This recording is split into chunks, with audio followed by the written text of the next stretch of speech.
নমস্কার বন্ধুরা, আজকে বানাবো আমি চিজ বল পকোড়া। তার জন্য লাগবে আমার কিছুটা পরিমাণ আলুটিকে আমি ভালো করে সেদ্ধ করে নিয়েছি।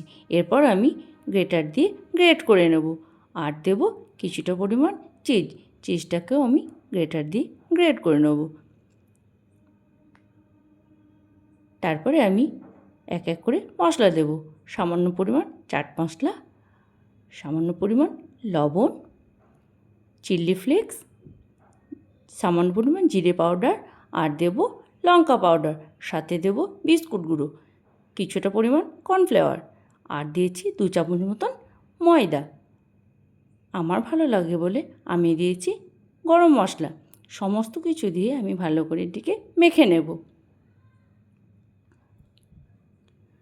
ভালো করে মেখে আমি এটিকে গোল গোল করে বলের মতন পাকিয়ে নেব।